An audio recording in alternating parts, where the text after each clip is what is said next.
តោះយើងទៅជាមួយគ្នាបន្តទៀតដែលមេរៀននេះយើងនិយាយអំពីការគ្រប់គ្រងទៅលើកលឹមហើយនឹងរបាទយើងចាប់ផ្ដើមពីចំណុចកនិយាយអំពីរបៀបselect កលឹមនឹងរបាទអញ្ចឹងដើម្បី select កលឹមនឹងរបានយើងគ្រាន់តែដាក់ម៉ៅលើនឹងមក select បានណាចង់ select B ចង់ select C D E បាទហ្នឹងហៅ select កលឹមឯងដាក់ម៉ៅលើហ្នឹងណាចង់បាន2ចុចលើ2ហ្នឹងមករដូចគ្នាដែរចង់បាន2ចុចអញ្ចឹងមកអាហ្នឹងយើង select ហើយអូខេ select row select column ចុះបើចង់ select ឆ្លោះហើយខ្ញុំចង់ select AB ជាមួយនឹង JK អញ្ចឹងអត់អាច select AB ហើយទៅ select JK បានទេតោះយើងជា control សិន AB control JK បាទ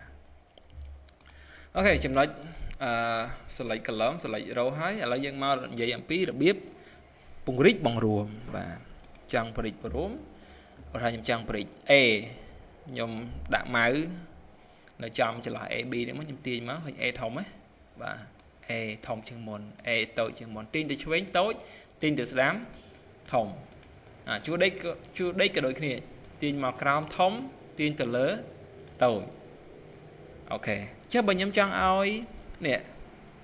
4ប្រឡោះនេះធំនិងតូចស្មើគ្នាអញ្ចឹងខ្ញុំត្រូវ select វាទាំង4ណា1 2 3 4ទាញទៅឆ្វេងតូចទាំងអស់ប៉ុនគ្នាទាញទៅស្ដាំធំទាំងអស់ប៉ុនគ្នាបាទអត់ណាជួរដេកក៏ដូចគ្នាដែរចង់ឲ្យជួរដេកទាំងអស់ហ្នឹងធំប៉ុនគ្នាឬតូចប៉ុនគ្នា select ពីលេខ2ដល់លេខក្រោមមកទាញមួយណាក៏បានដែរទាញចន្លោះណាក៏បានដែរទាញមកក្រោមដល់ធំហើយមានធំប៉ុនគ្នាទាញទៅលើគឺតូចប៉ុនគ្នាហើយបើយើងទាញតែមួយធំតែមួយឬក៏តូចតែមួយនឹងឯង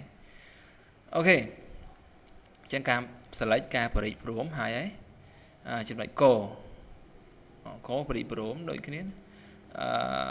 ចំណុចខរបៀបលាក់បាទរបៀបលាក់ជួយឈរនឹង